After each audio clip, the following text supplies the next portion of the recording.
G'day, listeners. Welcome to Bar Karate, the sailing podcast. It's that time of the week where you grab a sailor's lager and sit down and listen to some really cool people who sail chat. Only problem is I have to do it with my two idiot mates and go from there. So let's first off welcome Mr. Brett Perry. Greetings, Exalted One. B. Pete. Sailing's the winner. Sailing's the winner. There's so many pathways to go from that one this week. Sailing is the winner. Yeah. This weekend in Sydney, Australia, it's been a fantastic weekend. It was out there, and there was just boats everywhere. I know, to some people in the world, it's sad to hear, but we're trying to pep you up with the excitement of rejoining your beloved sport, and of course what we've got going on over in NZ. But it's all happening everywhere, mate. Let's bring in the other bloke. He had a voice that could make a wolverine purr. Mr. Nick Boyce. Well, speaking of NZ, BP, I had my whole introduction written down. You know, I've been practicing for hours now on my intro, but just been blinded by what is going on in NZ. Oh, my God. Mate, huge day on the water for the AC 75s. And I must admit, I've been glued to old mate who's been putting on Facebook on the Facebook Yacht Club. Probably don't tell everyone in case he gets it shut down. Don't tell him where it is. No, I won't tell him his name. But I've been glued to the screen. Fantastic. It's good racing. Before we go into it, I reckon we should bring our guest in because he'll have some expertise before we go. Because we might actually talk America's Cup straight up, and then we'll get into our guest's amazing profile. But I do want to introduce him at least. Probably every Australian would know the bloke. He's probably had the coolest collection of boats of any owner out there when you think about the boats he's into and all the things he does. You know, he's got some amazing business experience, which I really want to get into and find out about it. And I guess the other good thing for us is he's a boat builder by trade, or a rigger by trade. And so we'll be able to really analyse some of the stuff that's just gone on in the last couple of hours. So first off, from Noakes Group, Australia, let's welcome Mr. Sean Langman. G'day, well, I'm actually a qualified shoe salesman. and then moved on to rigging and a few other things. And as my son tells me mostly every other day, he's the qualified shipwright. And I've just learnt by the School of Hard Knocks. And I've spent enough time seeing various ways to do things, so I've formed my own opinion. So it's my company, it's my opinion, so we'll go with that. And this will be a shit-house episode. I can sense it now. All right. Wow. Shall we get into it? I really think I'll give a brief summary. So we've seen the first of the round robin of the Prada Cup. So a whole series of races, and it's been a complete turnaround for the Poms. They've gone from being in the doghouse to the penthouse. It's been a complete turnaround for the Americans. They've gone from being one of the most competitive boats to probably a submarine. And then, you know, the Italians looking glimpses of superstardom. But I will say I don't reckon there's that much differences in the boats. There's a lot going on the course that's making a difference. But first off, we have to talk about the last race, the finish. Our friends on American Magic were looking glamour. They had the Italians locked away, and they come to that bottom mark for the last time, the top mark for the last, bottom mark, and then turn up. Yeah, and things went wrong. Did everyone see this? I've just come in from a regatta, and the first thing I did was I get in, and instead of talking about the weekend, I get this video thrown in my face of what was a monumental wipeout. Monumental. Yeah, and going away from our weekend, we end up all sitting around talking about this thing and watching it, as you say, riveted to the screen while we're setting up for the presentation, watching this boat potentially sink and how they were going about saving it. So yeah, that's my last 2 hours. Got to say. Yeah, I've got to say it's yeah, it has been compelling sporting. You know, like regardless of what you feel about the current generation of boats, which, you know, it's cliche to say they're the coolest things afloat, but the reality is that this is the reality. Sorry, little distraction there. The reality thing. These are more aircraft than sailboats. You know, like water's almost 1,000 times denser than air, so you know there's a lot going on under the water that make these things literally fly. Yeah. So, you know, the difference here is that, you know, when you have an aircraft crash, obviously it's catastrophic. You know, I feel for the boys over there. I did see footage of some very large hose that I think they were trying to pump her out with. You know, you got to feel for them. Like you, Brett, I was out 18 racing, and we thought we had pretty spectacular action today, but nothing like the boys had. Well, for those who haven't seen it, I'm sure every sailor in the world's seen it by now, but clearly when they got to that mark, big gust come on. You could see something was going to happen. In fact, my wife was working at the desk and I yelled out to her, watch this. And she turned around to see it in time. The Yanks, they tried, they did a turn, and as soon as they started to bear away, they got hit by a monster gust. No, the leeward runner was still on, so the main was locked in.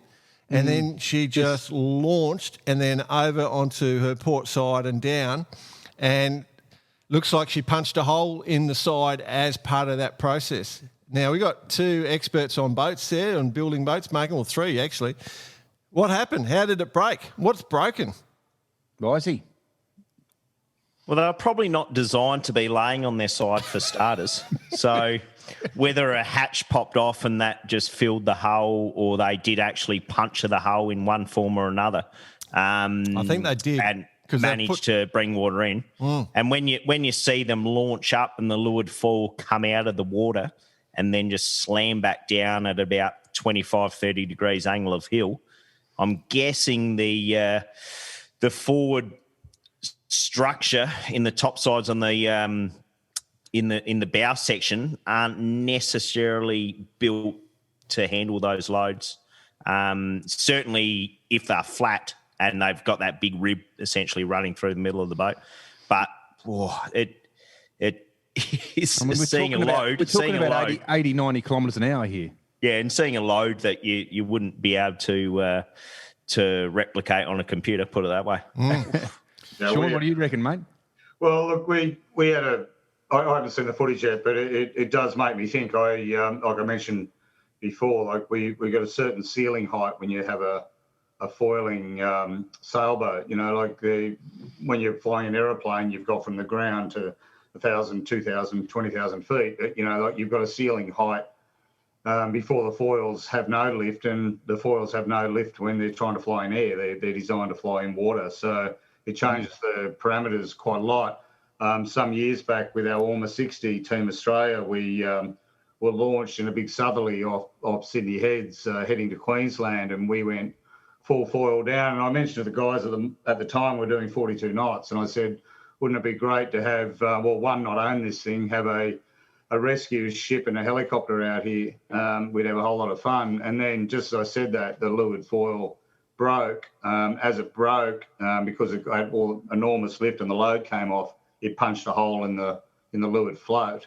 So we went straight into a jibe because of the change of the force, and we were able, obviously, to sail back in and effect repairs. And we got straight on to Bank Populaire that we bought the boat off, and said, oh, look, we've had one today, we broke the foil. And they said, were you running all the data on it through your amazing computer system, which incidentally they kept, so we didn't have that. But I said, look, this is what we did. We're full foil, 35 knots of wind. We had trinket, 2 reefs in the main, doing 42 knots. And they said, oh, can you give us more data? And I said, oh, yeah, sure. I kept going through it, and they said, well, we've never done that before. Can you tell us more? So they got pretty excited about the circumstance, and I think that's even that was a few years ago. The point here is that another obvious the learning trajectory on this is absolutely vertical. And the nice thing that we currently have albeit they've got quite a bit of computerised systems on board. It's still human endeavour that's flying these sailboats. It's still got to be done by people. There's not a predictive, computer looking up the track telling them exactly what they're going to have and how they're going to set the foils. And, they're pushing these boats significantly harder each time they go out, finding the boundaries because, it's all there. It's all there to play for. I've been incredibly impressed by the press conferences and how these, skippers and managers are handling themselves when they're led into sort of leading questions. They should take up politics straight after. Yeah. It's interesting. So when you do go and look at the video, they're coming in the mark. They had the option just to roll to the right and go into a bearaway, and then bear away around the mark, and then they could just bear away and then set up and then take their time and do a jibe. But what they did was they elected to roll into a tack around to the left and then into a bear away, a big turn. And if you listen carefully, you'll hear Paul Goodison on the boat just saying, "Oh, that's a really risky manoeuvre," like trying to warn them out from doing it. So, and he was proved right. It was a big gust. And was Paul on the leeward runner just to prove him wrong? I'm not. Don't know. Yeah, no, he's just making not going to go there with that one. Not going to go there with that one. But it is exactly what that is a definite. You can see it for sure. The thing that absolutely blew me away was how it just rocket launched itself into the air. I mean, could you imagine being in the leeward pit, down to leeward, ready for the jibe or whatever, and that thing is now 30 feet in the air, and you're doing 80 plus kilometres an hour. Let's talk about kilometres because that's what you're doing. And the thing starts rolling over, and my God, I can't relate to it. Unbelievable. It's all about thrust and lift. It's what it's all about. The level sort of medium, if you like. Like if you're flying an aircraft, there's updrafts and there's all sorts of things going on. But the nice thing about this very viscous material called water, H2O, is that it is actually level. So when they change the angle of attack happens with all that extra thrust, which I can only imagine that the twist that was generated from going into the leeward runner, it mostly would have been pretty deep and powerful. It's just, it's had nowhere to go but put a hell of a lot of downforce under the foil, which has then just sent it skyward. So, and then obviously lack of grip after that. Anyway, I'm talking completely from what I can only suspect what happens. I'm looking forward to seeing what happens. I suppose when I look at it later, I might go, I probably shouldn't have said that. No, you're good. You're good. The only other thing I want to do while we're talking America's Cup, it's been fantastic. Like the Prada Cup has been absolutely fantastic. The other thing is, except for today, everyone that won their start won their races, right? So yesterday there was obviously wind drop, they were settling down, but it is crucial. I don't reckon there's a huge amount of difference between the boats as much as people think. I think it's critical to win the start, and then if you're only getting past if you make a mistake. That's it. These guys are so onto the shifts. They're sailing really, really well. You just got to nail your start, and then if you don't make a mistake, you won't get beaten. You'll just keep extending away. So I reckon all the boats are competitive. I don't think the Americans are that bad. I think they're fine. I reckon all the boats are fine. Well, let's just change the tack a little bit. What about Ineos? We've got to talk about them. I mean, they're definitely better. They've found something. Better? Is that a word? They've fixed. So the talk is they've definitely fixed whatever they needed to fix. Yeah. But they also, that first day when they bounced out the blocks, sailed extremely smart. Smart. I agree with you 100%. I mean, Ben, he showed his worth, and there's no question there. The whole team, mate. No mistakes. Yeah, for sure. His grit, or the team's grit, and the team's persistence and focus to produce has obviously proved a big thing. So, I mean, you can only just sit back and just be extremely. Hey, Sean, have you got a favourite? Look, really they're all my favourite. So the thing that has concerned me is that, you know, the Americans did mention, and I don't know whether this is, you know, you blokes have made more of a handle on fact and fiction than probably I have, but is that might be a bit of a laughable statement, but the thing that the Americans stated that, you know, if they win the cup, they want to go back to, you know, 100-foot, 90-foot boats that, you know, sort of match race and go slow and that sort of stuff. You know, like that sort of has put me off somewhat. Like I've really enjoyed the cup process since the last D to gift match. You know, like since, you know, we had the trimaran with the big wing, you know, Godzilla versus Lingy, you know, like I've been riveted by the whole process. You know, at the end of the day, these, as it's been going back to Sir Thomas's day, it's about development. Big men with big toys, with lots of money and lots of ego, and it's just, I love it. It's just completely unbridled. Yeah. So as far as the favourite goes, obviously, those that watch Formula One understand that Mercedes have been pretty good at their craft for some time. You know, they're part of Ineos. You know, we've got Grunter there. We've got, you know, Australian Grand Simmer there. You know, I just think looking at it, where Ineos has been incredibly fortunate was that there was that pre-Christmas regattas. You know, they've been trialling for a game. What I'm looking at with the foils, I see some ideas of super cavitation coming in play. You know, they've been trialling to be the fastest boat, but you've got to get airborne. Yeah, you know, that's the thing. Like you can't be sticky. There's a fine line, isn't there? Well, you've got to get off the tarmac. Yeah. You know, like you've got to get to the end of the runway and take off, otherwise you go over the edge. You know, like so that's the thing. It's you know, a lot of times you've got a standing start. You know, and we're seeing that the match racing, if you like, pre-start is about staying up on the foils because it's all over if you don't. So you sort of got. You're racing yourself as much as racing the other boat. And I'm finding it an incredibly compelling technology sporting event. Yep. Here. Great words. So the Ineos team, Ineos own a third of the Mercedes-Benz Grand Prix Formula One team. And I think they did have a little bit, they've got great capacity to manufacture and make things very quickly and very high tech. And I think they did help out over that period. Ben did actually state something, a deep gratitude to them. So I got to say, it looked like a Land Rover Defender before Christmas, and now it looks like and now it looks like a Ineos Grenadier. You think exactly the same? I was going to say a Formula One car, but anyway, probably a bit more reliable. All right, and that was actually the point Ben did bring up. It wasn't about making the boat quicker; it was about the reliability. Yeah, and that was the input that Mercedes gave there. So you're sort of thinking there that he had the performance, he just didn't have the reliability.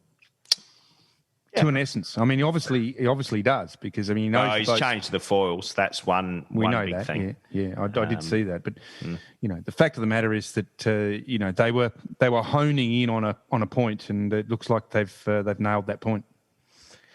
Well, at least to give us some bloody good viewing. Absolutely. Yeah. Happy days. All right, let's rip into Sean Langman, the man, the myth, the legend. Get stuck into him. Let's rip in and talk about him. So just for those, a little more detail. So it's about 30 Hobarts from memory. Well, it would have been if I got to sail this year. Oh, okay. Yep, that was a bit of a bummer. So close. The 18s, got the 18s going on. Did the Hobart in the maxis, done the Hobart in the smallest boat ever. And then what else you got? You've got the your 60 you had, the trimaran. And then you've been doing the world speed records, a few things working around that. And then you got this gigantic business which started from nothing. So you've a pretty impressive sort of bloke. Do I leave now? Or? Yeah. So we're done. Let's play the music. I'll throw a fun one at you, Sean, just to see. So you got all this cool, like the boats you got are super cool, you know. So the historic boat, the little one was Maluka, I think. That's a 1932 gaff rig thing. Then you got Moneypenny, you got the Orma 60. So Moneypenny's an RP 65, I reckon. But here's the fun one. I'm really interested in this. You own the historic Rosman ferries. Is that correct? That's correct, for my Then sentence. you did the Hobart in the historic Maluka. Yep. You've got the historic Commandie Hotel in Tasmania. I don't know if I pronounced that right. Apologies if I got it wrong. And then you also, apart from your own 18-foot skiff, you've got the Noakes Blue 18-foot skiff, which is for a youth team. Current skipper is a vet, and her last name is Heritage. What's going on? You got I've never actually joined all those dots, and there you go. Vendee loves when people. Well, in one respect, she loves people saying that it's the youth team, but because Yvette, gorgeous, young by my standards, blonde, but she's 35, 36, and she's an engineer, mining engineer. She owns her own company, and I met Vendee sitting at Lake Garda. Well, she sailed the season prior to that. We're sitting at Lake Garda with two 40-foot containers full of 18-foot skiffs and not one Australian to be seen. And being of the stature that she is, she was able to round up a bunch of very strong Italian blokes to help unload the container. And I said, what do you do for a living? She said, oh, look, I'm a qualified engineer, blah, blah, blah. And I said, oh, do you want a job? And she said, why would I work for you? I've got my own business, and if I work for you, I'd just be a project manager. And with my own business, I can go sailing as much as I want. And I thought, wow, you've got your stuff worked out, young lady. And anyway, after a few bottles of local red wine and the Commodore of the 18-foot skiff sailing league, we managed to get a decent sponsorship deal and a decent boat for a vet. So Noakes Blue is really a carry-on from what Noakes Youth was, which was opportunities and choice for young Australians. So we've gone into our philanthropy arm of Noakes called Noakes Blue. So it's more about giving people opportunities to fulfil their potential, have a go, and about inclusiveness. So it's not about always winning, but in order to win, you've got to turn up. That's the main thing. So that's what we're encouraging. And, we've got various different things happening in philanthropy that we're just going to label blue. And as it turned out, the Noakes Gold Coast race, someone did blue bow stickers. And we haven't had blue in our company for a long time. I've got all these blue bow stickers. So I thought, well, someone chose blue. We may as well go with the theme. So, it's about working with a surplus, I suppose. Fantastic. Blue. So. Fantastic. I think the Ginga Challenge, we were going to call it, nickname it Blue. So, yeah. I don't think he'd be aware of the Ginga Challenge. We'll talk later on. So, which boats of all the boats, mate? Like, you just before we started recording, you're saying what a great day you had on the 18. What about the Maluka and all the other boats you sailed? Which boat sort of jumps out for you? Oh, look, it's like, the fortunate number of friendships and relationships I've had. It's really difficult to pinpoint one. I was literally born on a boat in Sydney Harbour, and my dad's still with us, and I sailed with my dad. We weren't wealthy by any shape or form, but I always thought we were because we were always around a lot of people who had a lot of money who had boats. But the boat that I bought back when I turned 30, that my dad sold when I was 12, I cried for a month and I said I'd get her back one day. Her name is Vagrant. She's 24 feet long, and she's a Sydney Harbour Ranger type. Yep. A smaller version of Maluka, gaff rig still. Yep. And like my two, adult children grew up on that boat. And every day, she sits on a mooring out the front of Noakes, and every day I look at her and I go, that's all I ever needed in life, and that's all I really want. Since then, I've had an amazing opportunities in sailing, to be able to own and race an Orma 60 and actually set 2 world records with my son is hard to pass up. But like all competitive males and human beings, we always look for the next thing, and you sort of forget about, what you've done behind you. So getting around the race course today in the 18 and getting a podium after knee surgery, just 14 days ago, I'm pretty stoked about that. So, live for the moment. It's all good. So for those who don't know, the two world records are the Sydney to Auckland record. So 2 days, 19 hours, 2 minutes, 45 seconds, average of 18.8 knots.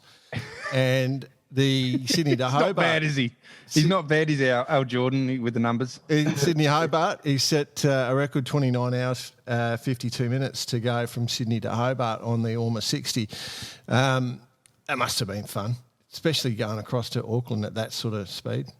Yeah, I don't believe the Auckland record can be broken that easily because of the actual course. It's quite difficult to link up the systems, and Clouds, when we got to the top of New Zealand, he had us heading north for a fair while before we could go south. And that's sort of counterintuitive, but he had to link us up with the system. The Hobart record can be broken quite easily. We actually started an East Coast low and we're going upwind. Yep. Clouds gave us pretty strict instructions to leave at 1 p.m. And we would set a record, well sub of 29 hours. And I elected to start at 11 to give us some float. And on his routing, we would have got there more or less the same time. So we lost a couple of hours there. And the reason why I wanted to do that is Tasmania, I spent a lot of time in. I call it my spiritual home. And for those that have spent time in the Derwent, there's the 8 p.m. shutdown. Yeah. So I worked backwards from finishing by 8 p.m. and we literally finished at 7:55 and the wind shut down. We at the Iron Pot we had 3 reefs and the ORC jib, which is like a little storm jib, blowing 35 knots, and at the finish, which is not far up the creek from there, we had 5 knots. So. So yeah, so look, both those, as I say, records are there to be broken. But going across Storm Bay, trying to push. In those days, we're trying to break 50 knots. I do it all the time now. But pushing that boat across Storm Bay in dead flat water, doing 46 knots, and the whole boat shaking, going, where do we go to from here? That's pretty cool stuff. Let's can we just talk about that for a second? 46 knots. Going across there, you're just sending it. What does it actually feel like? I mean, you're just going for it. Well, about 2 hours before that, because we didn't have much sleep, there was bunny rabbits jumping across the border. So we're talking about hallucinations as well. Yeah. We weren't on anything. I think we got tested at the end. But look, it's pretty surreal. But also, you got to remind yourself that we had a task to do, which was break that record. Rather than break the boat. But, it's like I was saying, these guys in New Zealand, you can put as much as you like into computer simulation, etc. But, the test tank is out there, and all the nuances of different situations, different wave, etc. Like as I hark to, it's like flying. But, there's a lot of variables, when you've got wave action and, stuff that you can hit and all that sort of stuff. So, so for us, I sail a lot around that area down there. So, as I always say to the guys, I say on the harbour all the time, drive them mad. I say that puff's been there for 1,000 years. So, going around Cape Row, there's a gap there that there's been the same puff there from the same direction for more than 1,000 years. So, we set ourselves up for it and had a bit of fun across there. But that situation will never ever or that experience will never leave me, for sure. Yeah, awesome. So, Sean, just going back a couple of steps, literally born on the harbour, you've said, and it's pretty clear your old man has been a big inspiration with the way he brought you up and on the harbour and sailing, what have you. But as a competitive racer, who really inspired you to basically do what you've achieved? Yeah, look, it's an interesting one. Again, I need to go back and talk a little bit about school, I suppose, because initially, I lived on a boat with the family. Dad was in the army, so we moved inland pretty quickly, but always got back to the water as much as we could. So my old man went off to Vietnam, and my my mother got called up by the principal. Mum was, working a few jobs and all that, you do live in the western suburbs of Sydney. And principal of the school, there was 100 kids in the school, like it was a little army school. And the principal said, look, we've got a problem with your son. He can't read or write, and he needs to start reading. And Mum said, look, I've got no time. And he said, well, you got to get him to read. And she said, well, the only thing you'll read is sailing, and I can't afford anything, any magazines or anything. So he bought me a subscription to Seacraft magazine. And then that obviously got bought out by Modern Boating and then a few others. And I ended up writing for that magazine. So that was a really, pivotal time for me. So reading in those days, my absolute idol, because of his approach to yachting, was Buddy Melgers. I always liked the line about I put a compass on the boat to amuse the crew, and the simplicity of if you're in front of the other boat, you're going to win. It's just really simple stuff. But also even in my little gaff rig boat before the Hobart race, I put a wetting agent on the bottom of the boat, which is basically detergent. So I wipe it on till it dries and then launch the boat as late as I can before going out to the start. So you can do this when you're on a boat. I do it on Moneypenny, do it on all the boats I have. And the wetting agent, which is dry detergent, was something I read from Buddy Melgers, way back when. So there you go. Buddy Melgers, for me, growing up, was my idol. Never met the man. So there you go. I got some good news for you. How's that? He listens. Oh, there you go. Hi, buddy. He'll hear this. So, yeah. So maybe you'll get a phone call one time, Sean. Yeah. I know he'll hear this, so that's good. And so what was, obviously that's a big part there, but as far as starting to sail competitively, you do you just jump in the local class where you were, or how'd that all unfold? Yeah, look, it came very, very late for me. Sailing was a sport, or yachting, boating was just something we did as a family. And as I say, it's I've sort of morphed all of my business into working hard to create sailing opportunities. I had my very first business when I was 12. I had a lawn mowing business, I had a defence contract in Townsville, which I'm sure my old man had something to do with. But what I found with that, I worked hard because we had a little pram dinghy, a little 8-foot dinghy that the old man had chopped a centreboard case into and found a mast on a junk pile at the back of a yacht club. So, we made that work. But I needed a sail. I needed a mainsail. I couldn't find one of those laying around, so I had to buy one. So I worked hard to do that. But what I learned, which is I've grafted business into anything I've done in sailing. But what I did with that business is going around all the married quarters, all the women whose husbands were off either fighting wars or on exercise and things, had kids at home. They're all pretty lonely. So I said, why don't you go out the lady next door? And so we've got kids. So I actually started a babysitting business connected to my lawn mowing business, which went really well. So I could actually buy a mainsail and a spinnaker that season. So lawn mowing and a babysitting business. I thought that was going somewhere else. Yeah, they call it slave labour, mate. When you got all those kids mowing the lawns for you. Now, as a 12-year-old, I had a little black book of all these 15, 16-year-old young ladies that I was getting 10%. So I was like a pimp. But yeah, it's really, for me, my competitive sailing came on the back of the old man buying a mooring minder, which was a Flying 15, and I really started racing in earnest in my late teens. And I sailed the Flying 15 off the mooring down to Greenwich Sailing Club in Sydney. And then got a job sweeping floors after I was a shoe salesman, sweeping floors at a company called Alspar. Oh, yeah. And Mark Peelgrain, for those that are old enough, he was one of the mast designers there, and he designed a Flying Dutchman mast with a flick top on it, very fine in the top. And I found a whole bunch of these things up in the rafters.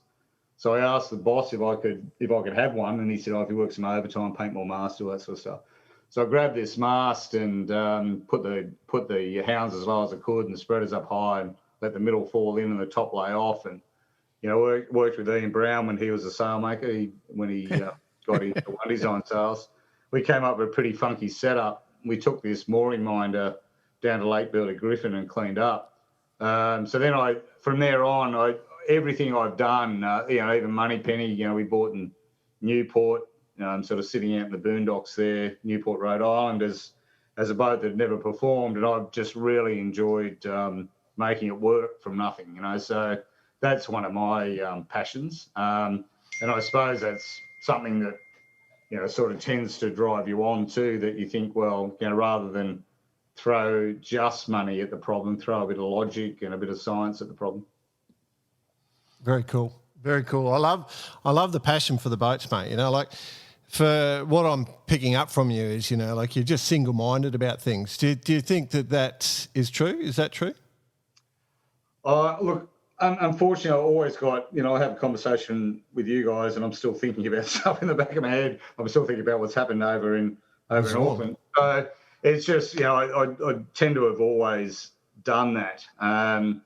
But, you know, as I said, with the various boats and, you know, the opportunities I've had with them, it's really been a case of being, yes, I suppose, single-mindedness, but also I think it's a case of, you know, having stuff going around you, but still having that escape, I suppose. My boy tells me that I live in complete and utter fantasy world, and sometimes I think I might be in the Matrix and I'll wake up and none of it's real, which will be bloody disappointing because I've enjoyed all this so far.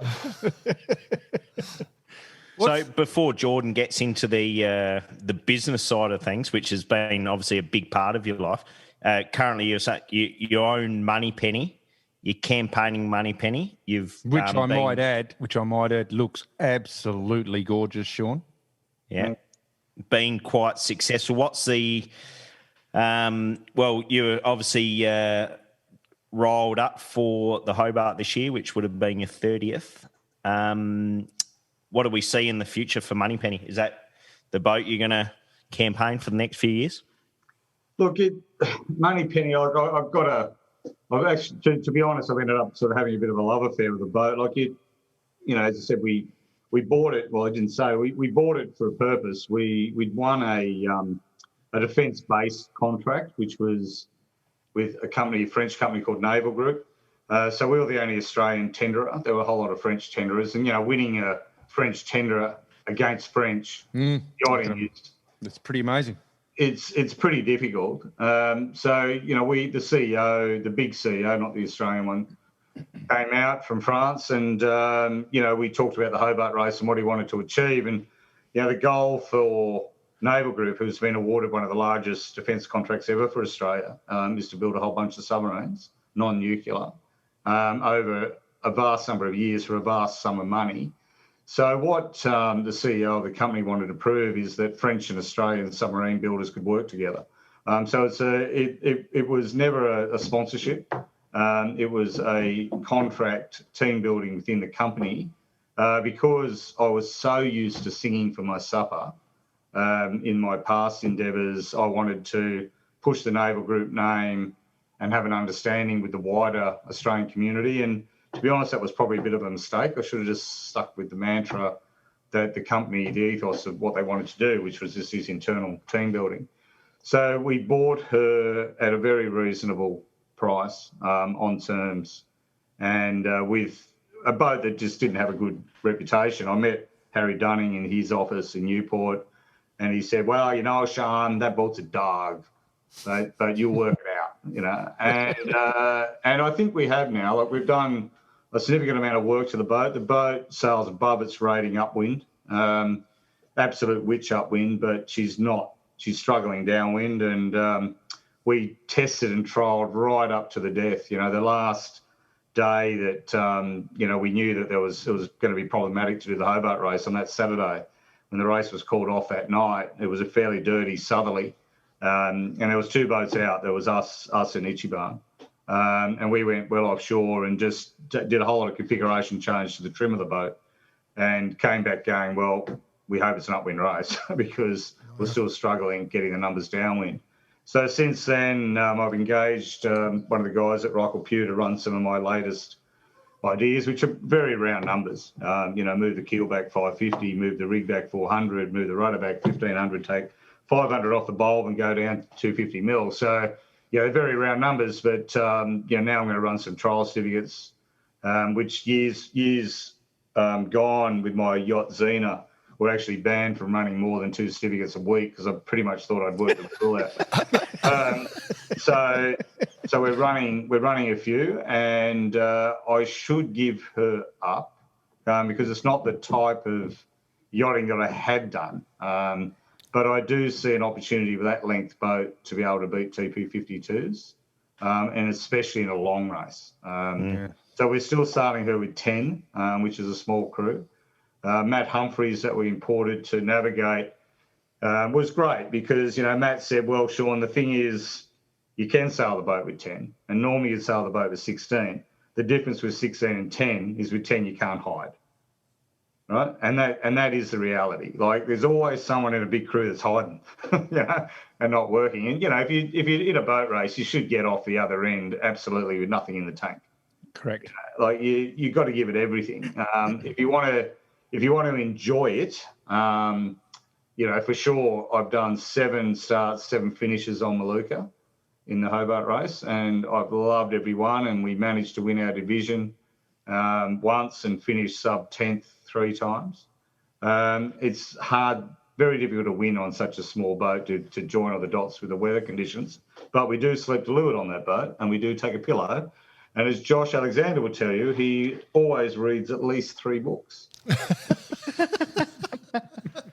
I love it. Well, we'll move on to Josh a bit later. Yeah, that's another story. But that was actually something I wanted to bring up. And we had Coco on just before Christmas with Squark, and he mentioned that you guys on Moneypenny are sailing with 10. And you've just said no one can hide. But is that a strategy, or the strategy is to get as much weight out of the boat to make it perform downwind? Or yeah, there's a crossover there, isn't there? Yeah, look, we've pushed into variable displacement, so we've got water ballast. Water ballast, they've changed the algorithm this year, so our rating did go up. There's been a few brand new boats designed around that 52-foot length that have got water, and now Ichiban has got water and taken a bit off the bulb. So the rule, never did take a calculated bulb weight, and now that is in the algorithm. You probably understand that the TP52s that needed this much on the bottom of the keel to hold, or the bottom of the fin to hold the keel on, have gone this big because it wasn't measured in solid steel, right? Yep. So now you've got to prove that the weight, you've got to give the weight of that joining process. With our boat, we're asked that question 5 times until the end. I said, well, the boat was built as a centerboarder, so there's no weight in it the way it works. So the fin drops down, then the bulb bolts on. So, yeah, we sort of got through that okay. But, look, the reason for 10 was so that we could close out that area where we weren't strong, which was downwind. But it's not really a case. It's a centre of buoyancy and a drag problem that the boat has had. So to significantly improve it now, yes, we by moving 5.5 ton, 550 mil aft, we get 33 mil of trim down the stern and 60 mil up in the bow, and then also all the equations. And I say this a lot to people really basically, like if this is a power boat, right, the power plant is through the waterline, right? It's through the hull, right? A sailboat has the rig up here, and if we're going this way, it's trying to push the bow down, right? It's trying to push the buoyancy. So that centre of force is trying to do that to it, right? And that's why, your foil boats, the foils are forward to counteract the force. It's all about force. So, with that as well, if you see the amount of buoyancy that you have forward of the mast, you don't, unless you're something like a scow where it's a reaching shape, but if you want to go upwind, you don't need that fatness. So you've got a situation that if you've got a bulb all the way down here and it's got drag, it's trying to tipping you over. Well, so, on a skiff, it's pretty simple. You walk 2 steps aft and you put a bit of rake in the rig when it's fresh to frightening. But, when you got a yacht that's got to go round all of those different wind strengths and dynamics, then you've got to be able to mode for that situation. So, we've taken away all the opportunity to change rake while we're sailing because the rating disadvantage was too high. Yeah. Now it's all about trim. So, we read all the instruments on the boat, so we've got really accurate data on trim. My background was I had flying 15 years ago. Then I went into the Star class for a long time. The last forward hand I had in the Star was 6'6" and 135 kilos, and we had different cleat positions for him to hike out on, depending on the weight of breeze. And that was not more so about what we're doing with the hull shape. It was more about the angle of attack of the bulb. Okay, so these things are, if you take the bulb away, the boats are just always going to be faster. You've got to keep them flat. So my Xenon, the Open 60, it only had a 2-ton bulb, but it had 4 ton of water ballast, movable displacement. This Moneypenny now has got 5.5 ton of bulb, and it's just got 1,500 kilos of water. So yeah. As I keep saying, I keep coming back to the water's wet, sky's blue. It's we can't change the physics under what we live by. So. Well, okay. Well, so you're obviously all over your yacht, right? You've got it all worked out. But you spend half your time sailing 18s. How do you decide, like, at the end of the day, which boat? Do you often drive to the wrong boat because you forget which boat?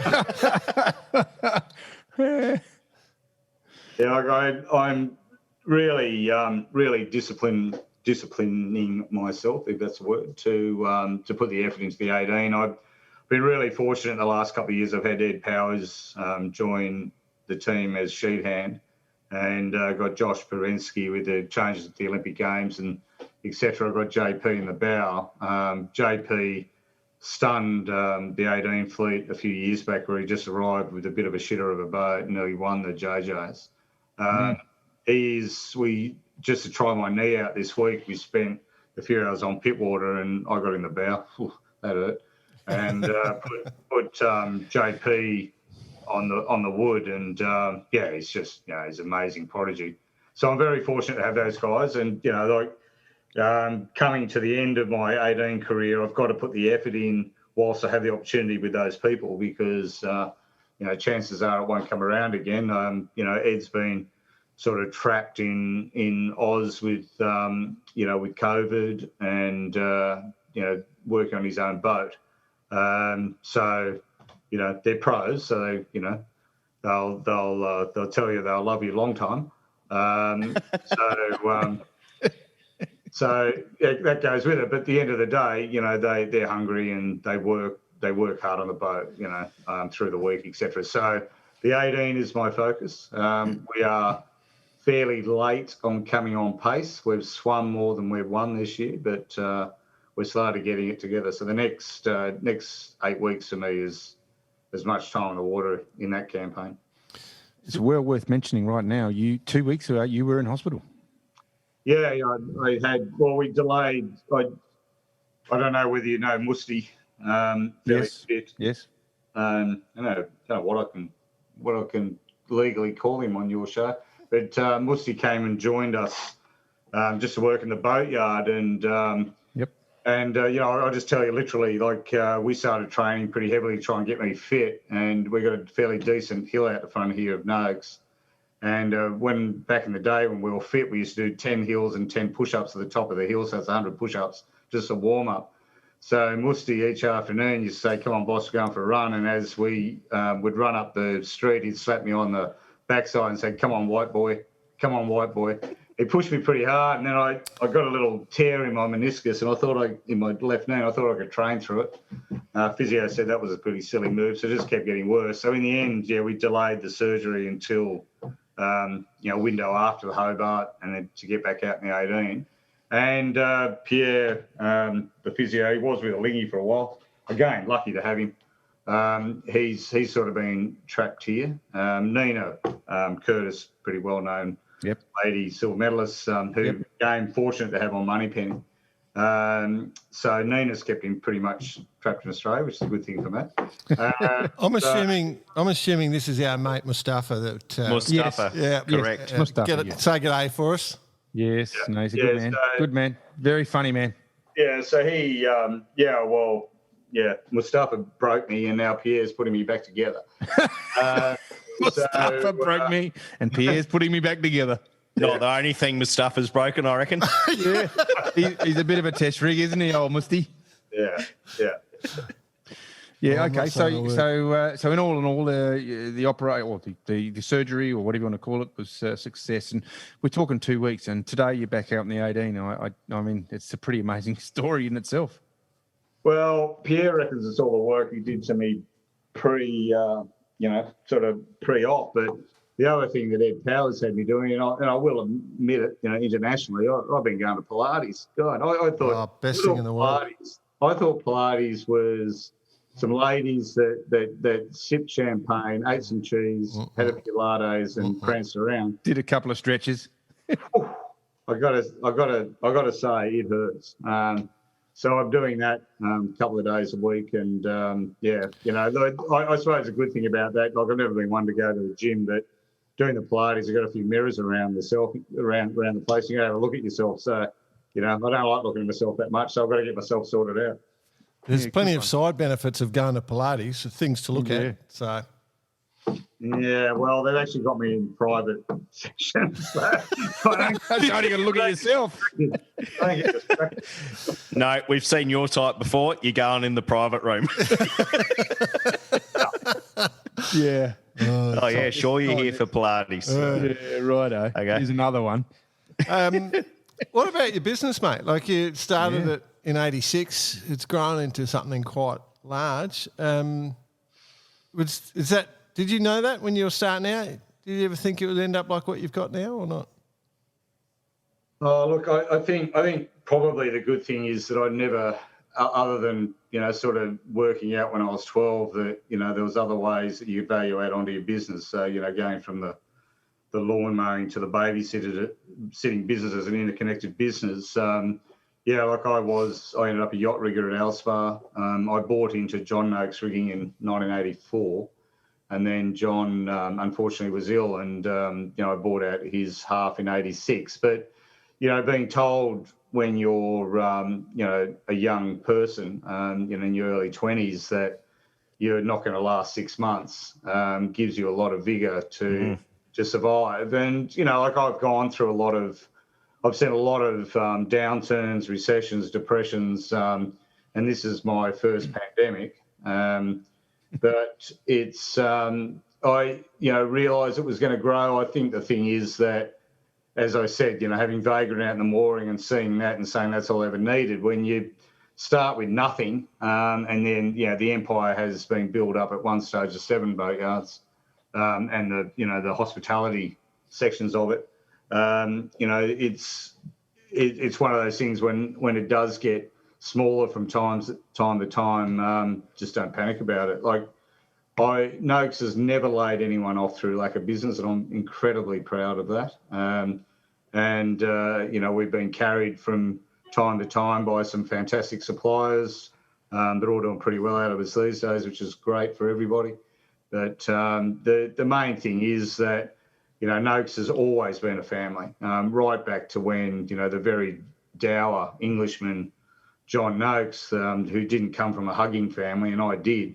So each morning I used to wrap my arms around and go, "How are you, Noakes?" And he used to stand back like this. We are a very personal company. And just this past week, I've talked about appointing a chairman of our senior executive above me, just so there's a real adult in the room, because you're still not an adult. I overheard a conversation my dad had with my son a few years back, and my dad said to my boy, he said, "Oh, how's your dad going? How's Sean going?" And my son said to my father, he said, "I'm a little bit worried. He seems to have grown up recently." Hey, listen, told you wouldn't fit into this podcast, mate. I got to say, 100% serious, 23% of the time. That's our motto. You're right there, Bicey. I've got to say, because as you're probably aware, Sean, I come from Adelaide, and so does Jordan and Bicey. But from my side of it, Noakes has always been there. It has been there.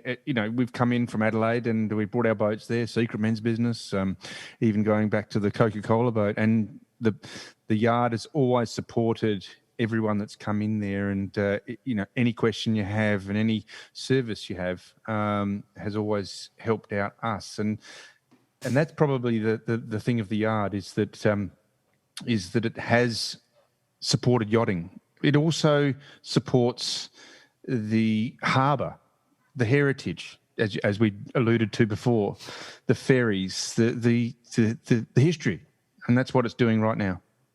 I think the difficult thing about being a businessman working for your peers and being a businessman in an industry that a lot of us subscribe to the LORE of the C, of helping each other. Never leave anyone stranded. In some respects, that isn't the best business acumen, but that is, that's the acumen that we go by.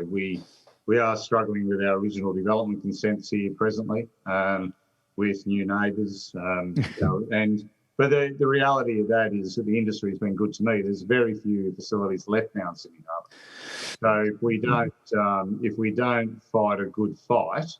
And I've refused to make it a fight other than, when you go to court, then you've got to label it a fight, I suppose. But we've tested and continue to win our cases. But I see that now as a legacy. My son he's in his late 20s. He likes the industry. He's a shipwright. He loves building boats. So, whilst there's that interest, and the young apprentices, we currently have 12 apprentices, putting on another 4 this year. Whilst they maintain that interest, we are very grown up about our defence business and our water police business, where we do well. In the marine industry, the difficulty is knowing what you're doing next week. It's always difficult. If you're in the service industry, like you said, if you turn up to Noakes, we've got people there to advise and help you out. But those people have got to be there, and you've got to be able to keep them fed. So in the back of us now, we've got really solid ongoing contracts. Now, without those, we couldn't then give back to the industry. You can't just rely on a boat. You can't just rely on a boat rocking up and going, "Oh, look, do you mind if I pull out next week?" It's yeah. Yeah. Hey, Sean, just you alluded on it, the fights or the challenges you currently have. Do you want to give us a quick little overview of that? Yeah, look, we touched on a little earlier about how business planning goes and where you see yourself. I've been very fortunate that I've seen a destiny that I wish to fulfil. And, many years back, we put Young Endeavour into this floating dry dock that ended up belonged to Tallis. And, at that stage, I was just a rigger. I wasn't just a rigger. I was a rigger. And we weren't doing ship or boat maintenance. And we got the boat out of the dock. And I said to someone flippantly, "I'm going to own that dock one day." That was almost 30 years ago. And then lo and behold, I end up buying it then and seeing it as an opportunity for sure, because it was going to fit a gap in the market, but also part of my destiny because I just felt that I was going to have it. So not a sensible way to do business, but the reality is we bought a very aged floating dry dock. We went around a number of larger commercial facilities, one in Yamba called Harwood's, who had just had a sort of catastrophic failure of their slipway. And I went to Harwood's and I said, "Look, are you interested in doing this redecking?" And they gave us a figure, which they honoured. And then we ended up spending 4 times that on the dock, but that, we decided we needed more work done to it. But the long and the short of it is that what happened with that situation is that Harwood's needed the work and we needed money to give them. So I asked them who they banked with, and they banked with the National Australia Bank, and so did we.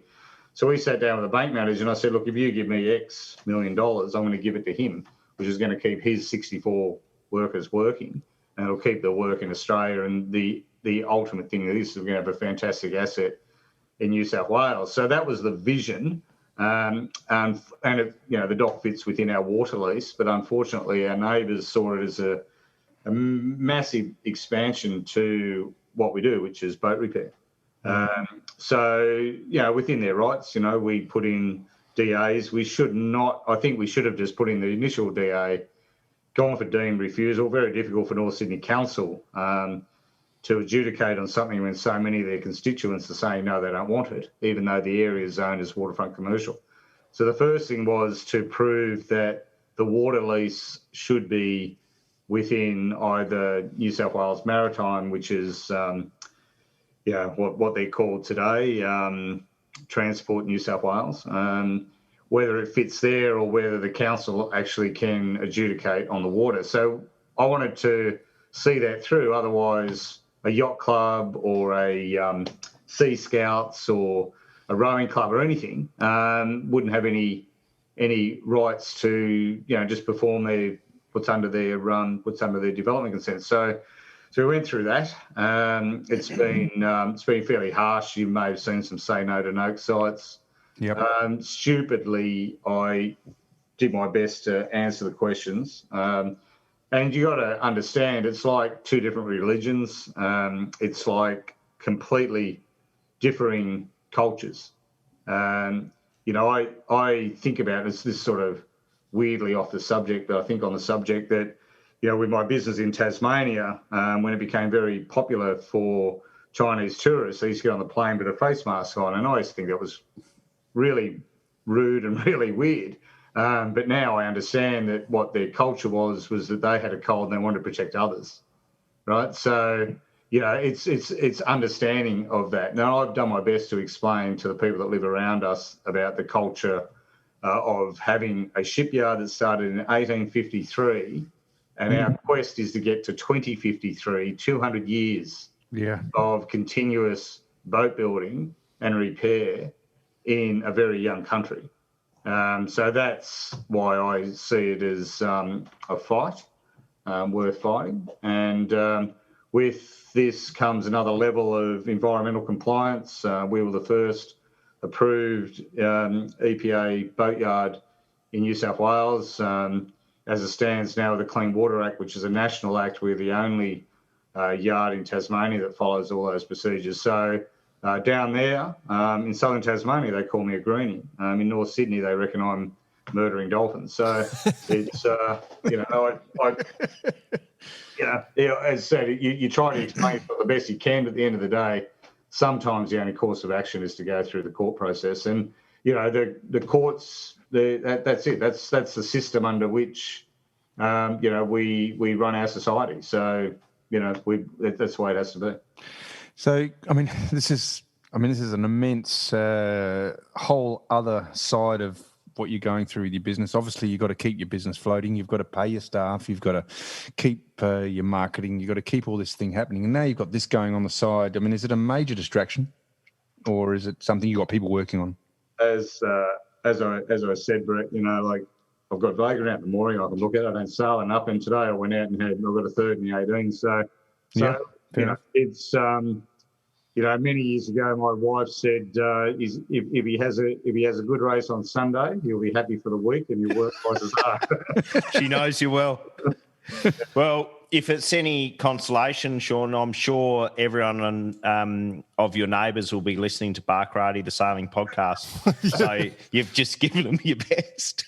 No, actually, I will. And we might go drop a couple of cases of sailors lager around at each neighbour's house. Smooth the water. See how we go. Actually, we'll do as much as we can from our side.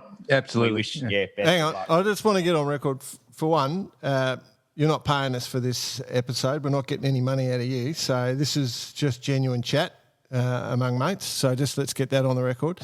The other thing I reckon we need to get on the record to the whole family thing is, I remember when this first started, there was this these St. Aidan Oaks things going up, and you'd look at it online and there'd be this banter going on about how Noakes are doing the wrong thing, and then about 10 minutes later, about 100 people come in and would defend you.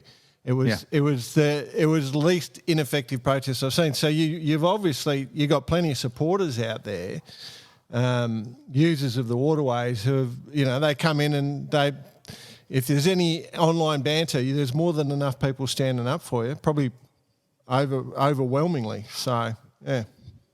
Yeah, look, it's incredibly appreciated. It's really a case that the people that do the complaining are generally the ones that get organised, and it's still up to the person to sell their own point. I believe. I'd have to say they probably don't have boats either. But on the other side of that, from people who use the harbour, and the harbour, I mean, today as an example, we had the Etchell fleet, we had the 18 fleet, we had the lasers, we had the big boats, it's a harbour that is just it's a monument to yachting and boating in general. To have yards like yourself be in a situation like this where you're being challenged, it really doesn't work out well for the industry itself, because the harbour is all about boating. That's what these people probably don't understand, is when they look out of their windows and they see these boats sailing around, which is a very romantic thing to look at. Where are we going to get our boats fixed? Where are we going to get our services done? This is the whole side of it that just blows me away. And, as I said, the harbour is the harbour. It's always maybe got boats. BP, maybe we could drop a X2 brochure into the mail as well when we drop the Sailors Lager off. Absolutely. That's cool. All right. Absolutely. Well, I think we've sort of chewed through a lot of time. I do want to say, so let's first get on record. Obviously, you've got an amazing business that's going well. You're having a grand time sailing. Noakes Boatyard, yep. Yep. So one of your goals is to get to 2053 and do the 200 years, which is quite impressive when you actually look at the number of boatyards that existed back in the 1800s that have all disappeared, which is something I do, BP. Well, no, it's just because you remember, mate. Yeah. Good one. So what's the next projects, mate? What's whether it's sailing or work or what's that's going to keep you going for the next few? It's the 18s, JJs. Yeah, look, I'm definitely focused on the JJs. I'd like to do this next round of mods to Moneypenny. The America's Cup foiling thing has certainly got my juices flowing again. We had Watt Rocket some years ago with the world sailing speed record with super cavitation. I talk about it a lot to the young guys that sail with me, and we're over at Woolwich Dock a week or so ago, and I show them all the bits and pieces of it, and they just didn't know it even existed. So I'm still very curious about where science can take us there. For relaxation, I've got Tasmania, I've got some incredibly talented timber shipwrights down there, we're hopeful the replacement new Young Endeavour replacement ship will be involved with that. We've been involved with the current Young Endeavour now for 32 years since she came out, and I think I qualified as a youth when it came out, way back then. But so I'm keen to be involved in that. But the main thing now is that just I'm still taking risks. I like putting myself back into sweeping the yard now and then because it makes it real. So that's there. Cool. I have had a few chats to Nina about what's going to happen in Paris in 2024. Oh, whoa. Hey. Back up. You make the qualification requirements. Now this is Nina Curtis, of course. Every requirement. Yep. That's it. Yep. Do you want to take the opportunity now, Sean, to announce your 2024 campaign? Oh, hang on a second, guys. Again, I'm very... Yeah, go on, mate. Sorry. Jordan, would you mind explaining to Sean the requirements? A real quick one, Sean. So basically, with this double-handed offshore event at the Olympics, we've noticed that everybody that puts their hands up, particularly from Australia, we've worked out the average age is 50. You've got to be at least an average age of 50. And for April Fool's last year, we put out a press release from World Sailing saying that that's the rule. And a few people actually bought into it. So you've got to have an average age. And if you had an average age of 60, you got a 30-minute head start off the start line and stuff like that. And if you're younger average age, then so you've met the qualifications, I'm guessing, But, it's all about inclusion. Inclusion. Yeah. And look, I'm old enough. I've already won the medal. Right? Yeah. Well, you're in there. Yeah. Might as well not even go. Got it already. All right. So announcing. From my side of things. So, look, Nina and I met just post-Christmas as far as her joining our Moneypenny team. And, I asked her if she had some interest in it. Obviously her man is, putting me back together at the moment, and we'll see how that goes. But, the thing is that what does interest me, again, if you look at one of the greatest challenges there is in front of people in yachting at the moment is to try and beat the French at short-handed sailing. Absolutely. So for us, and curiously enough, I've got a few mates in France, and got an opportunity to stay over there. Like, I was fascinated when we went to Lorient. The travel agents told my bride not to go there because it was a horrible place, and it was just like absolute heaven for me. Yeah. So, I'd like, I know this might sound a little bit ridiculous, but I like being tested as being a loser to see how far they can take you. I see that as, it'll be 40 years since I did my first Olympic campaign. I just see it as, if you look at numerology, if you keep turning up, as I say, it's what Noakes Blue is about. You never know where it's going to take you. Nice. Yeah, cool. It'd be Bloody oath. We're taking that as an official announcement. Yeah. That'll be out in the press You release heard it tomorrow. first on Barkarati. I've got to say, Sean Langman and Nita Curtis. Nina's pretty handy. Oh, she's brilliant. She's I pretty actually handy. I had the pleasure of sailing with her a few times on the MC38, and she's Go all right incredible with to her. sail with. Good. There you go. It could be. Can be hard to get in the selection. Yeah, for but the Sean, Australian team. Sean Can be the has to hardest selected boat to get into, I reckon. Yeah, the cry. I've been sort of pouring over as much as I can with the criteria. I haven't read the age thing. Funny enough.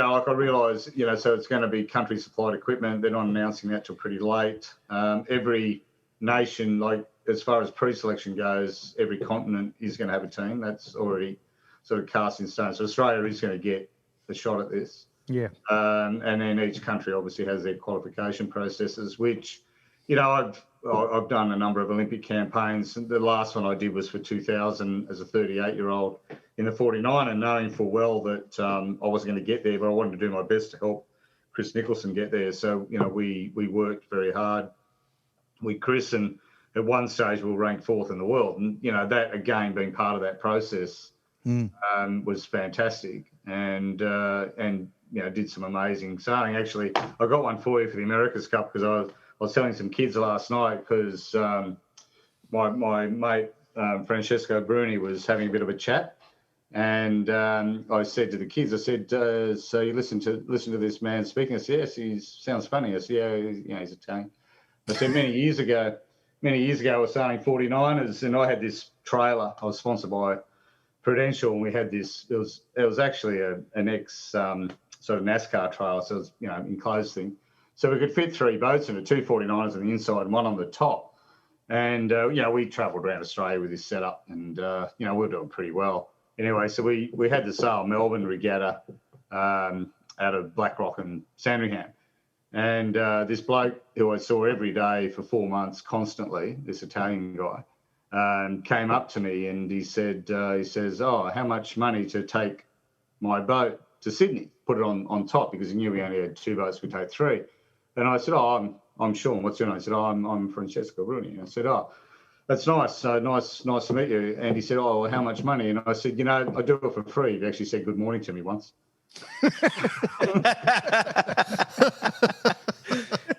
Buongiorno. So I bet he said good morning to you the next day. Well, he did. We didn't actually take his boat. He got another ride. But for there on, he sort of got what we meant. Because at that stage, the 49er class, like the Australians brought, skiffs home at the Olympics. And, the thing that's so amazing about the 18-foot skiff class still today is the camaraderie and the friendship and, everything's, there's anything that happens on the water is left out there. And no one carries grudges and everyone helps each other get in and out of the water. And if you don't help each other in that class, you're toast. So the 49er, we took that same ethos there. And still today, internationally, an amazing number of friendships, unlike the Star class where they were pretty militant, So I'm sure he says good morning to a lot of people. Now, I don't know whether he would ever remember that. He remembers the Aussie way. Hey, Sean, I know we're pretty conscious of time here a little bit and you need to go celebrate after your big day. But on to Josh Alexander. I know he's quite a big fan of the Teakle Classic, which is coming up in late February. You're bringing the money penny over for the Adelaide to Port Lincoln race? We took an absolute, as my mate Josh said at the end of last year, it was a pretty bitter pill. We got bad memories. I reckon I'd go there again if they make that corner and mark of the course. I got to say, I went through there. Donington. I don't even know the name of the island. Donington. Yeah. Donington Rock. Donington Rock. Yeah. Yeah. Look, I went through there in daylight the next day under motor, and Yvette was our navigator for that, and we went all the way around the spit, and that's where Whisper got in front of us. But look, I went through there in daylight and motored through there, and I said, look, you could never be harsh on making the decision to do what we did, because like we draw a lot of local knowledge there. Well, look, and we draw another, sort of 400 mil in that boat, and so we made the right decision seamanship wise, but it hurt. Look, it's something. We went there for naval grip, obviously.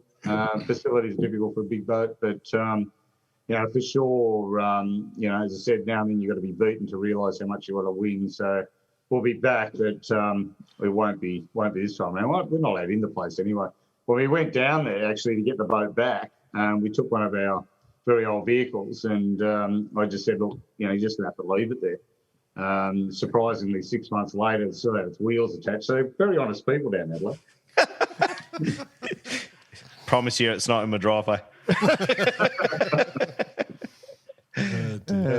Bloody awesome. All right, mate. Well, I think we might leave it there. It's been a good chat. I suspect we might go again another day. There's so many things we could talk about, but we appreciate you taking the time. It was a ton of fun. Thanks very much. No worries. Thanks, Sean. Good on awesome, you, buddy. mate. And good luck with your knee. Best of luck for all the upcoming events and the everything. JJs, So, yeah, we'll be keeping a close eye on it. Yes, thank you.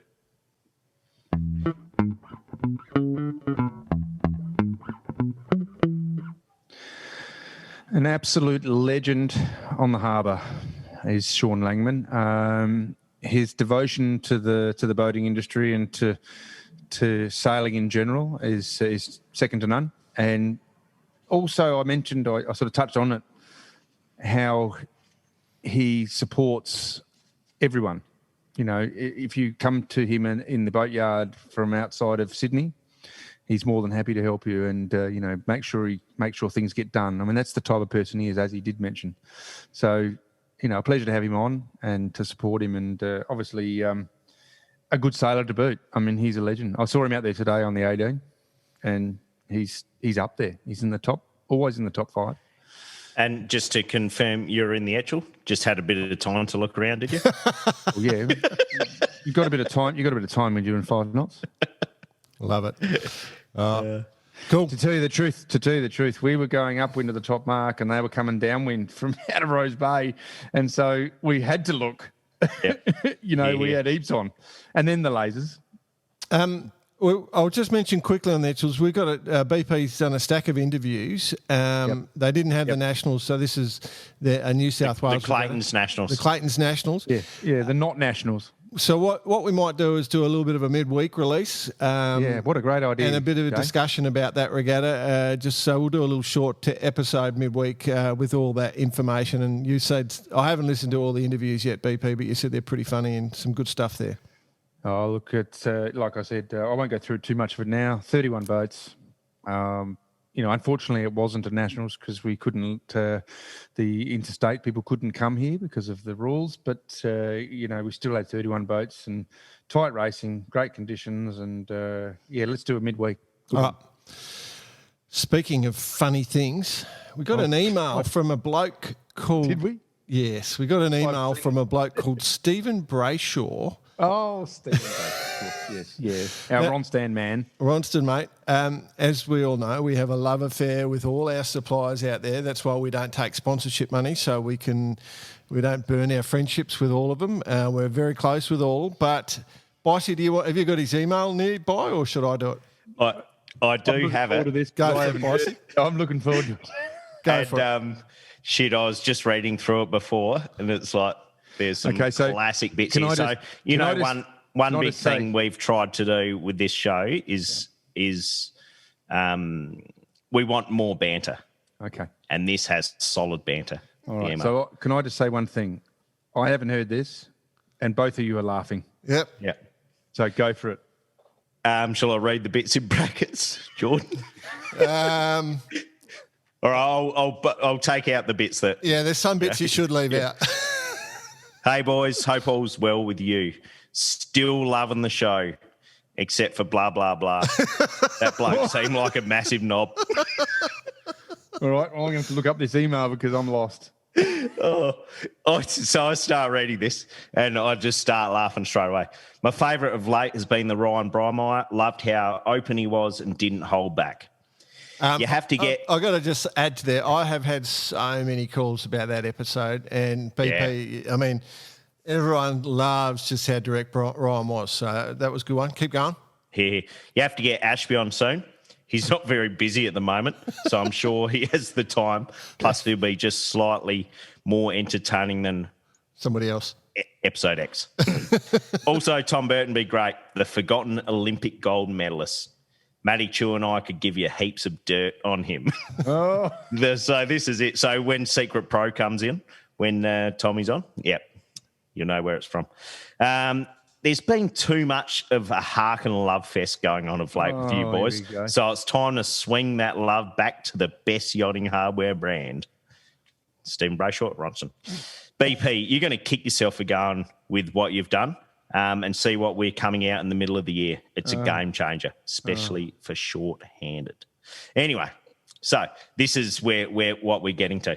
The third annual Ronston Australia Day Regatta is on in 2 weeks' time at the McRae Yacht Club. And just a little side note here, gents.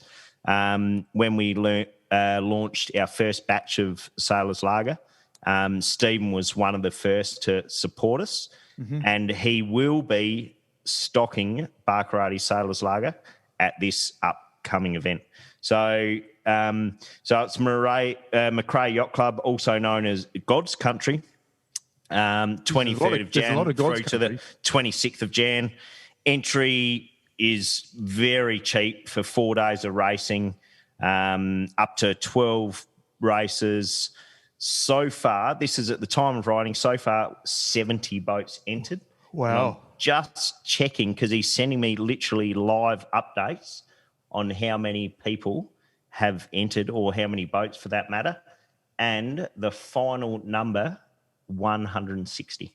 Wow. Which they now have to cap due to COVID. So, Stephen, that beer you're picking up tomorrow, pick up a shitload more. Yeah. So it's all off the beach boats. Multiple courses, different classes, different speeds. Got Moss, A-class, F-18s, 14s, lasers, aeros, tasers, impulses, everything. Ronson put on a free barbie every night, as well as put on plenty of beers for everyone taking event.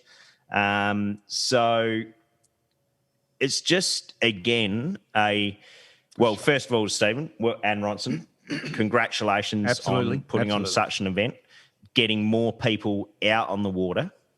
And, I mean, I've spoken to him a few times about this, and the passion to just get people out in the water is there, and people want to go sailing. So I think it's going to be a great event, and in the coming weeks we'll cover exactly what has happened and who took home the cookies. And good on him for throwing banter down. And love the banter. Obviously waiting. There's an open right of reply, so we know it's going. Coming. Yeah, absolutely. And in one of my discussions, you'll like this one, BP, is he discussed how basically you got your ass handed to you in the virtual Sydney to Hobart, and Stephen absolutely caned you. Well, look, as I said, I was a complete newbie. He was doing extremely well till one of his kids started screaming, had to tend to that, and ran into the iron pot. Hey, I've got to tell you a funny story about that. I was up in a caravan park, and I was waking up. I think it was about 4 o'clock in the morning. I just don't know. I woke up, turned my computer on, and I hadn't set my waypoints up into the iron pot. And I wake up, and I'm literally 15 miles from smashing into the western coast of Storm Bay. So I tacked and I laid the iron pot in one tack. So lovely. Genius move. Which actually now takes me to my next point. Yep. And while we're on virtual, it's called a lovely segue. I was chatting to Crackles this week, Royal Prince Alfred Yacht Club. They unfortunately, as we all know, many races had to be cancelled, postponed. The postponement flag is flying high, and that includes the Sydney to Auckland race. But they will be doing it virtually. I will speak in more depth this week, or even you may do. Why don't we do a bar karate team? So this is my proposal. Oh, here we go. BP versus Stephen Brayshaw across the ditch virtually. Oh, well, that means I have to focus. Jordan Spence and Nick Bias will be the adjudicators, and the winner gets a carton of Bar Karate Sailors Lager. Oh, yes. Jay? Sure. You down with that? BP versus... I'm happy with that. VP versus SP. Yep. So more details about the virtual race coming up, but there will be basically a race within the race. Beauty. Also worth mentioning, RPA, the Royal Prince Alfred Yacht Club, will be stocking Bar Karate. Yes, we'll be stocking Bar Karate Sailors. Absolutely. The first of the big three in Sydney. So thank you very much to the guys up there. While we're on that, Malang Regatta Club will be stocking a whole lot of sailors for this coming Saturday prior to the Malang to Galway race. Fantastic. So it's I'll be heading down there personally myself. If anyone hears this, can they just give my wife and family a call and tell them that will be happening? And if you are listening and you want some, you want to get some bar karate on board, just please, what works is going up to the yacht club bar and just saying, can I have a sailor's lager, please? Bar karate sailor's lager. There's a few yacht clubs that haven't got their head around it or haven't heard it. They don't listen to the podcast or something. I don't know what's going on, but there's a few that just sort of aren't onto it. So, it's a process. It's a process. So if you could support us, that's good. We don't make any money on the show, and we don't make any money on the beer yet, but we wouldn't mind making some money at some stage. And the beer is the pathway. And remember, we do make money. We're going to give a quarter of it back to yachting. Like, we're going to do something for people. So, from a yacht club perspective, you're doing the right thing. So yeah. Anyway, that's enough of that. All right, what else? Do we want to talk anything more on the America's Cup, or we covered it off? Oh, look, I think next week will be a big one. I think we're going to be seeing some results. I mean, it's been a fantastic week of sailing. It's important to understand though, the round robin. It really doesn't matter what the results are, because it doesn't. second versus third in the Prada Cup will have to fight off, and the only advantage is correct. But we're seeing, seeing things emerge. Performance on the course. When pressure's applied. Exactly better. what I'm telling you now. Yeah, That's exactly right. But it's great.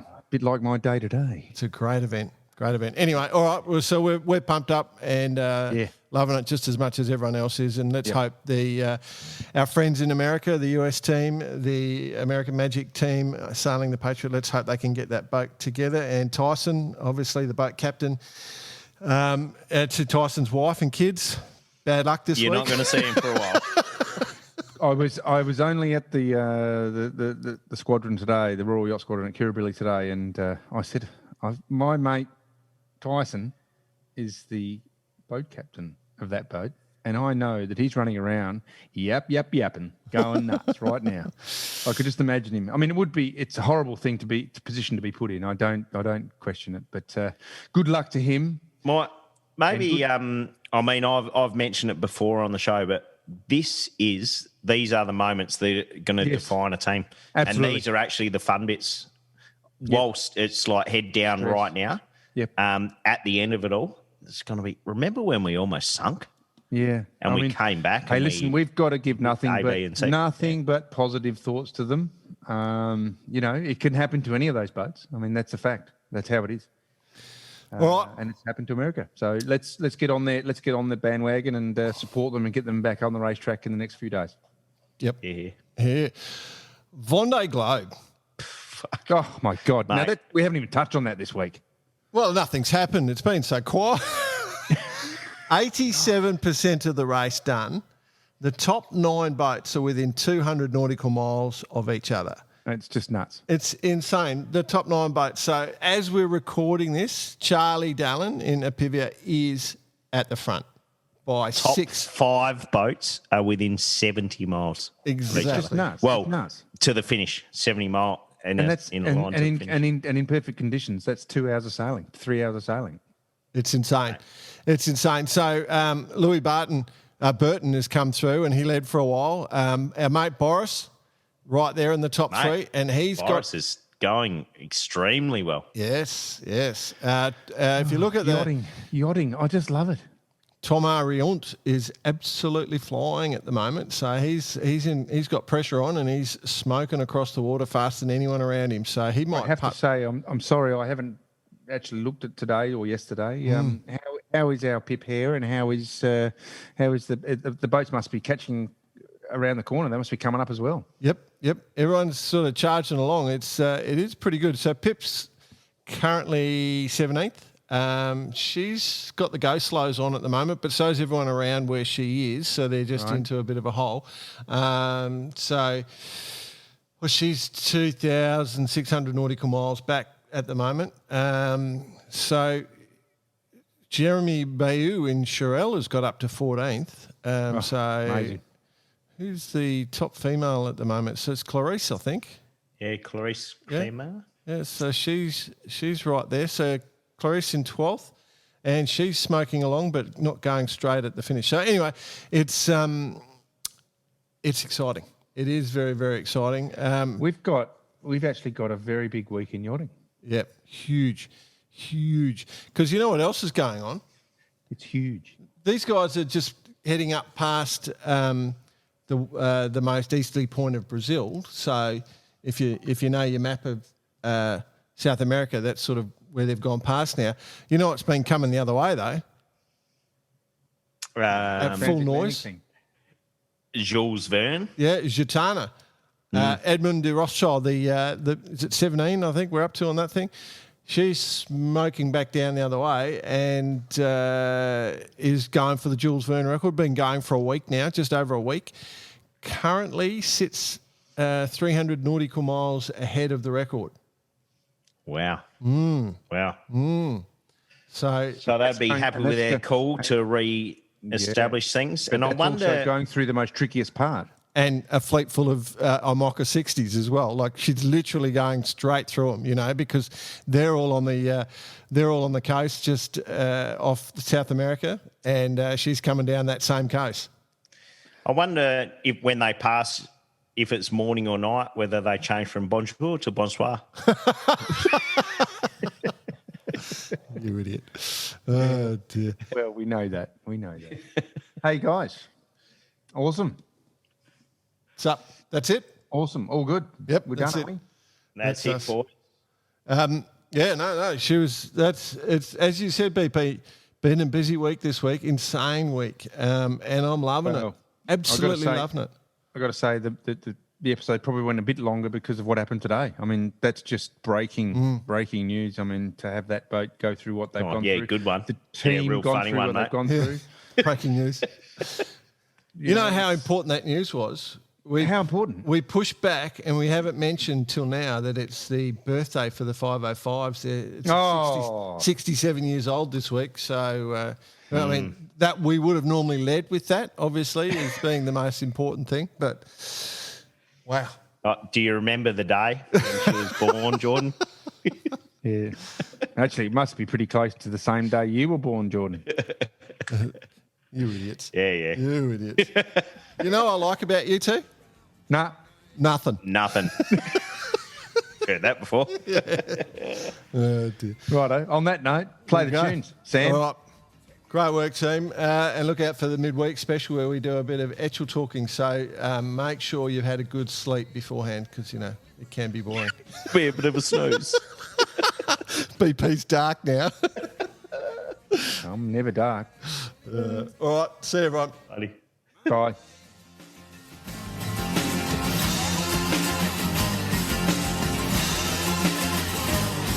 Just happened to my result. Had a great weekend this afternoon.